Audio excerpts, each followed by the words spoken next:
there, drone fans. Rick here again from Drone Valley. Today I'd like to review another exciting product I think you'll find interesting. It's a 3-axis stabilized gimbal system from a company called Vwalker.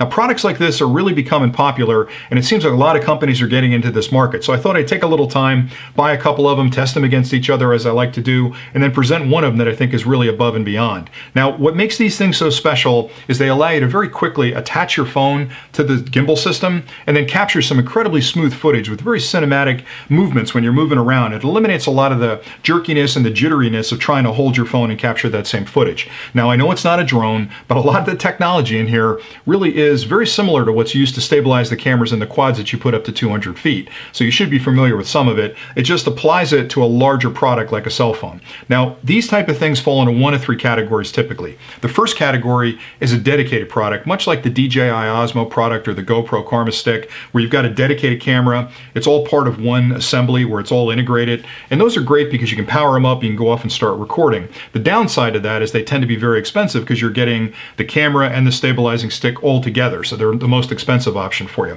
Something like the Vwalker product is more of a universal gimbaling system which you can use your cell phone with. What I like about that is that the system itself will outlive my cell phone, because I'm changing my cell phone every year or two when I drop it or a new one comes out that I want. So I like that I can buy it once and I can, as I upgrade my phones, get a better camera with each phone and then put that in this gimbaling system so I can hang on to it for a longer period of time.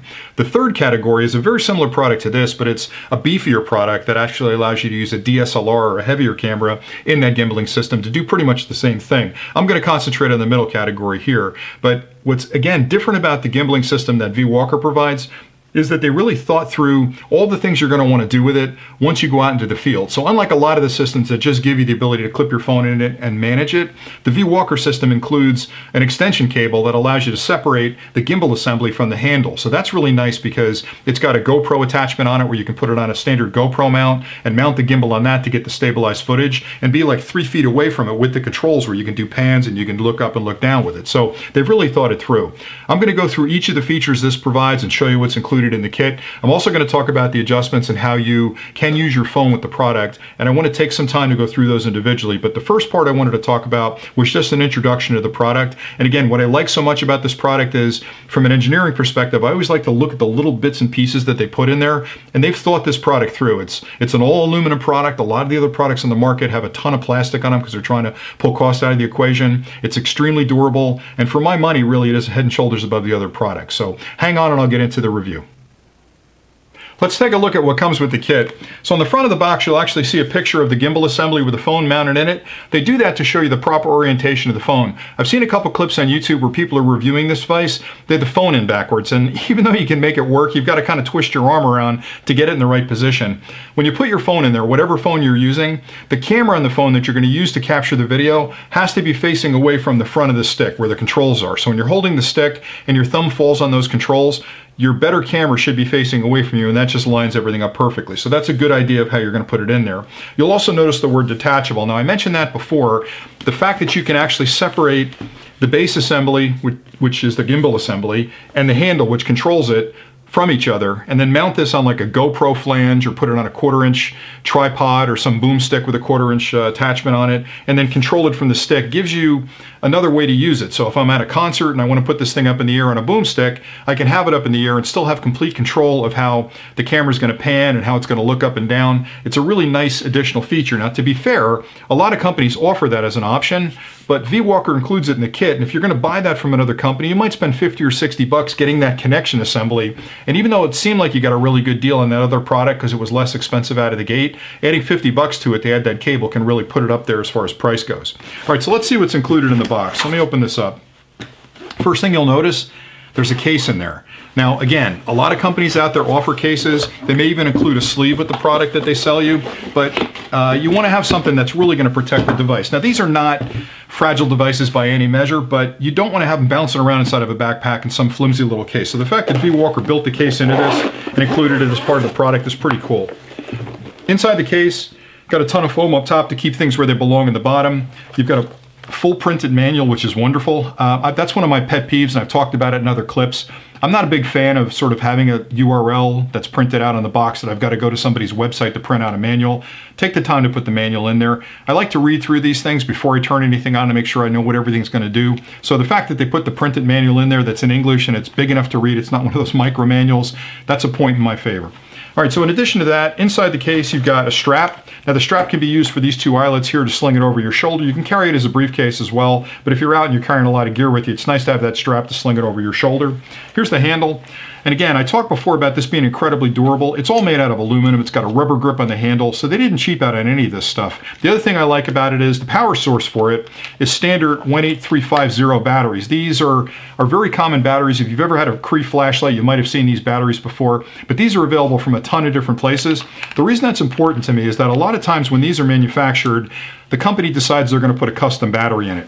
And when they do that, it means I've got to buy the battery from them. It's going to be a unique battery that's going to cost me more money. Over time, if they decide to stop manufacturing the model that I happen to buy, I'm going to have a hard time finding those batteries. So knowing that I've got 18350s in there, which are a really standard battery, it means I can buy them from anybody, and this will have a longer life for me because I can use it using those batteries and not have to worry about the company not making those specialized batteries anymore. They include a battery charger, a dual battery charger, so you can charge both. There's two 18350 batteries in there, and you can charge both of those at the same time. This universal battery charger will also charge larger batteries, so if you do have Cree flashlights that have larger batteries, you can charge them in here. It's not a wall-mounted battery charger, it's a USB charger, and you might think, well, that doesn't seem right. I'd love to plug it into a wall. I actually prefer the USB charger because it allows me to use my computer to charge it. Any wall wart I want to use as a charger that'll charge a USB device works. I can also charge it in my car, so if I got a cigarette lighter adapter with a USB on it, I can connect it up to that and charge it on the run. So I like the fact that it's got that level of versatility.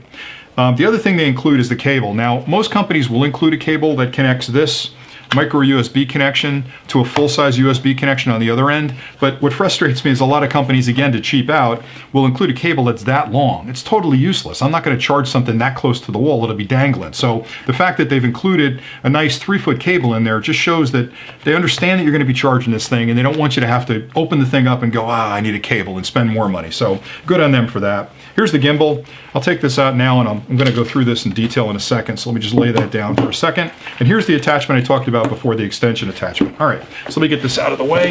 Let me get rid of the cable. So the gimbal assembly is the most important part. Outside of the electronics and the handle that control the gimbal assembly, you've got 3 motors. You've got 1 on the bottom and 2 on either side, and it gives you a full 3 axis of control to keep this thing stable.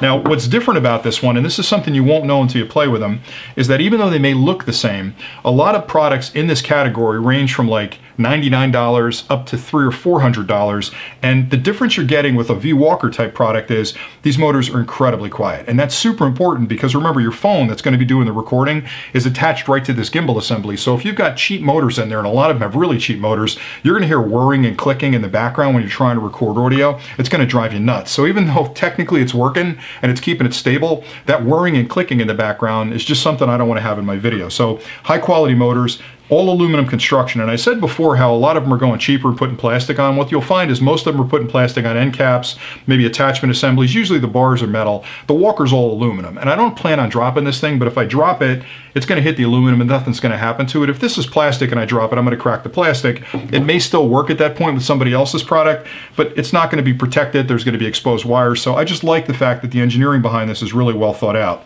I've looked a lot at the connection points in here. Another thing a lot of companies cheat on is when they're putting motors in or they're attaching these assemblies together, they'll use 2 screws or maybe 3 screws. These guys on most connection points are using 4 screws. And again, as an engineer, that just gives me confidence that they've thought this through. They could have cheaped out like the other guys and used 3 screws, but over time that's going to work its way loose and you're going to have issues. So I like that an awful lot about them. Now, using this product is really straightforward.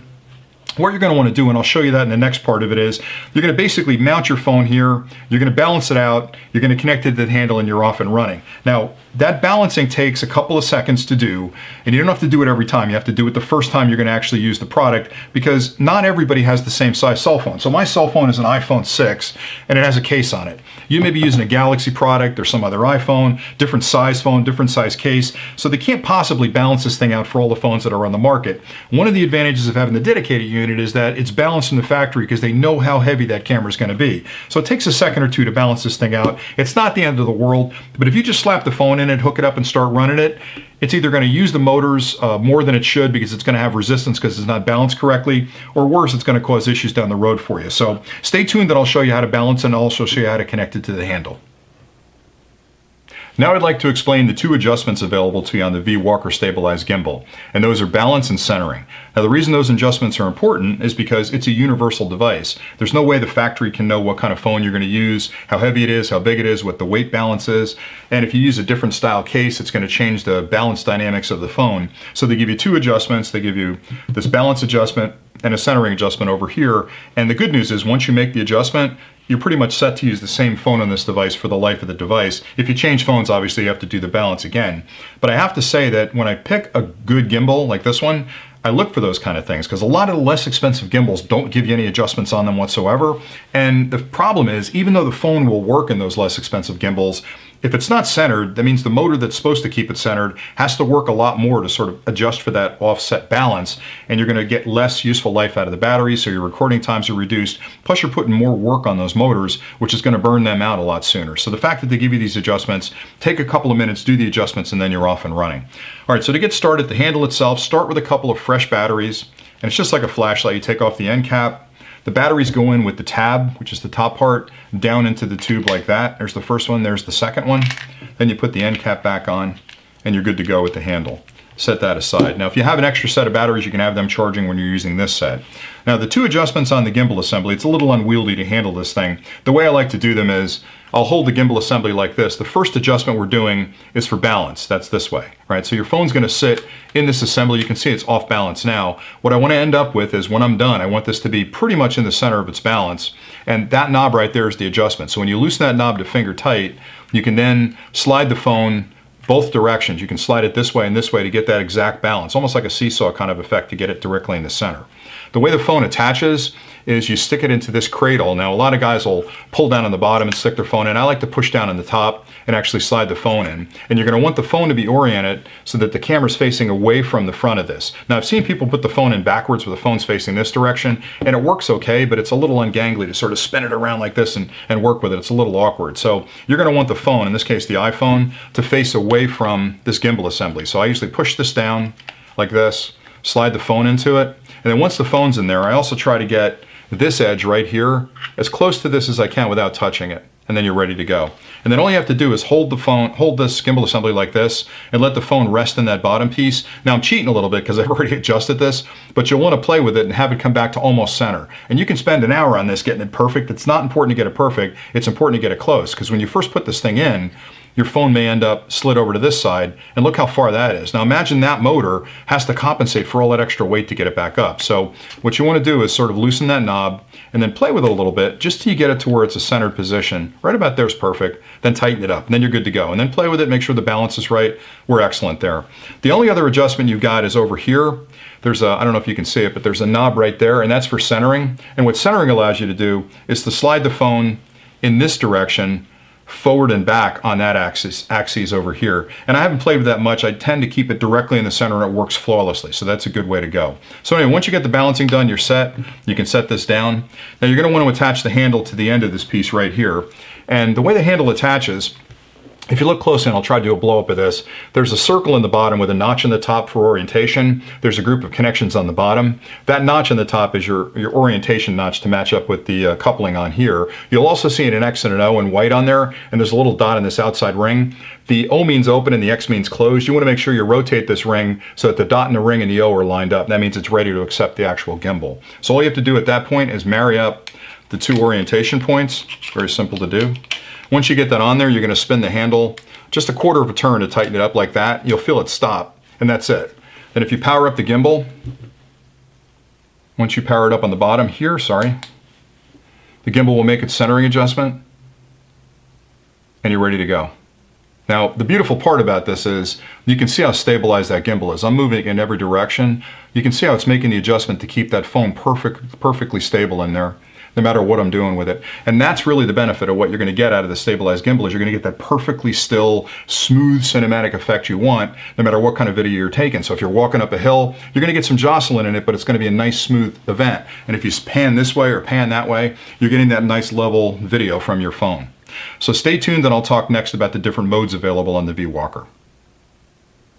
I wanted to take a minute and explain the 3 modes available on the Vwalker gimbal assembly, how they affect the movement of the camera, and talk about the buttons on the handle and how you can use those to change the position of the camera in all of those 3 modes. Now I've got the remote kit actually mounted on a small tripod here through a 1/4 inch attachment on the bottom. You can attach this to any standard tripod or boom pole as long as it's got a 1/4 inch thread on it. It also has a flange on the side that'll mount to any of the GoPro accessories, so it means I can use all my GoPro mounts and other accessories with this particular gimbal assembly, which is great. Now that extension kit enables you to connect up this long cord to the handle and actually have this, say for example on a boom pole above a crowd, use the handle to control how that camera captures the video you're trying to record. So pretty cool. Now I got to point out again that a lot of the companies out there make this accessory available, but this could be a $30, $40, $50 accessory. They include it with the kit, which is great, so it comes free with the kit. So let me talk a little bit about the handle. So the handle itself has got a few buttons on the front. There are 4 directional buttons on the outside. There's 1 button in the center, which is what you use to choose the mode that you happen to be in. Along this side, there's a wheel that you can use to vary the speed of how quickly the camera reacts to your button presses here. If you want it to be very slow and smooth sweeping, you want to dial it down to be very slow. If you need it to go faster for like action shots, you can dial it up. But I like that they give you that. A lot of them don't give you that adjustment. It's all 1 speed no matter what happens. On this side there's a micro USB connection, and that's used for updating the firmware on the handle. This is a pretty smart device, and as they make changes to it or they improve it or add features to it, you can download those files from their website and you can actually update this through your computer through a micro USB connection. You can use the same cable that you're using to charge your batteries today. Now when you want to change modes in this, it boots up initially in mode 1, and mode 1 is a very basic mode that's used for sort of stabilizing the camera like I showed you before in that other segment. And if you're in mode 1, the left and right buttons will vary the roll of the camera. So if it's going to be stabilized like this, when you hit the 1 button, it'll roll this direction or roll that direction. I don't find a lot of value in that. So for me, mode 1, I use an awful lot for standard recording when I'm running around trying to get stabilized video. Mode 2, the way you get that is you tap that button twice, and you'll notice the green light on here will flash twice, so you know you're in mode 2. In mode 2, the left and right buttons control the roll, so the same thing with this, but it also up and down control the pitch of the camera, so that gives you a little bit more flexibility. Mode 2 is one I don't use hardly ever. Mode 3 is the one that I use more often than any, especially when I've got it on a remote mount like this, because with mode 3, and you would tap it 3 times to get into mode 3, the left and right buttons control the yaw, like this, and the up-down buttons control the pitch like this. So if I've got this thing mounted on this and I'm a couple of feet away from it, putting it into mode 3 allows me to vary the scene that I'm looking at and look up and look down, so it's a very, very effective one. Now the way you're going to connect this up is pretty much like you connected up the gimbal directly. You've got the same assembly there with the notch on the top. You want to make sure the handle has the dot in the outside ring pointing to the circle, the open position. You put this on, 1/4 of a turn, you lock it in. Now when I power this up, you'll see the gimbal will take a second and it'll adjust to its position. And you'll see I'm in mode 1 right now. Now I want to move it to mode 3, so I'm going to tap this 3 times really quickly. Now it should be in mode 3, hopefully. I can't see that blinking light. Hey, there you go. So I'm varying that way. I'm varying it that way. Now if I want to adjust the pitch, I'm going to use up and down. I'll look down or I'll look up. So you can see pretty quickly by having this control very far away from the camera, I can get a lot of really good action that I couldn't get if I was right up in front of it. And if I have it on a pole, I can get up over a crowd or a particular area that I'm trying to film, and I can use these controls to make those adjustments. So I like that an awful lot, and I use it quite often. So those are the controls, and that's what the mode selects are. Every time you power this down and power it back up, you're going to be in mode 1. So if you want to move to those other modes, use the button to do that. That's all I really had for the review, but what I like to do at the end of these is wrap up the advantages of a particular product I'm talking about compared to others in the marketplace. And I'm not one of those guys that just reads a box and lists out the things that they claim to do. I really like to beat up a product an awful lot. I've spent weeks with this thing looking at every aspect of it with an engineer's eye to see how the construction is, how well it's built, how it holds up, how do the features really work, and do they matter to me. So what I'm going to try to do now is give you an idea of why I feel the Vwalker kit is way better than a lot of kits in the market today, even at the same price. It all starts with their attention to detail. So the fact that when you open up the box, you've got a full-size case that this fits into, that means you can take it with you anywhere, knowing that all the components you're going to need, that some are delicate, some aren't, but they'll fit in that case and you're protected. Now, other companies will offer cases for their products, but they're additional money. It's offered as an accessory, so you may drop 30 or 40 bucks just to get a case to protect the product. I also like the fact that it's all aluminum construction. I talked in the clip about how a lot of the less expensive models have a lot of plastic on them, which may not seem like a big deal out of the gate, but over time that plastic is going to wear, it may crack. The aluminum is going to be here for the long haul, so that's an important thing to consider. They have heavy-duty motors in the gimbal assembly. That's not something you'd know by looking at them side by side. You have to actually use the product for a while to see that. Some of the less expensive ones I've tested, they work, but you can hear the motor. So when you're actually making those pan movements or it's making adjustments to keep the camera stable, you hear whirring and clicking in the background that you then have to work on getting out of your audio when you're in editing. So it's a pain in the neck. These are whisper quiet, so they really are built to be incredibly high quality and durable motors. I like the fact that they include the extension kit. That's something else I talked an awful lot about. And again, other companies offer these extension kits as an accessory, but you could drop 40 or 50 bucks on this cable and mounting assembly. So when you add that to the cost of the case, you could be $100 higher than the base price of those gimbal assemblies, which may look like a good value because they're less than these guys are. But when you add all those accessories that you're going to want, it becomes a very expensive product comparatively. Now, you may not think you're going to use this an awful lot, and I didn't either initially, but I find I use it a lot. And I like that I can put it on a tripod, stand back from the action, and move that camera around to capture what I need. So it gives me just a lot of versatility built into it, which is pretty cool. The last thing I'll talk about is with this extension kit, the Vwalker product has both the 1/4-inch thread in the bottom, which most of them offer, so you can mount it on a tripod or a boom pole like I talked about, but they took the extra time to put a GoPro flange on the side.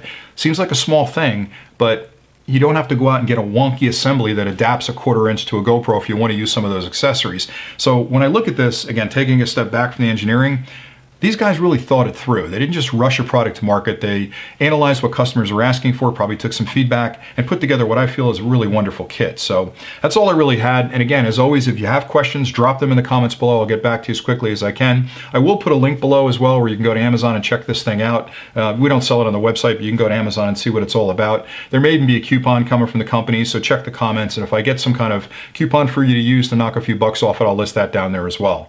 I really appreciate you watching these clips, and it seems like from the subscriber base that we're growing every week, so that's a good thing. A lot of thumbs up. We really appreciate that because I love playing with this technology, and I know this isn't a drone, but I'm trying to expand the scope of the channel to include other cool technology that is kind of related to drones and kind of related to tech to give you a feel for what's out there. The reason I did the Vwalker gimbal is because these are becoming incredibly popular, so I'll probably do a bunch of other reviews on these type of stabilized gimbals for comparison. So anyway, that's all I really had for today. I appreciate you watching. Thanks again, and have a great afternoon.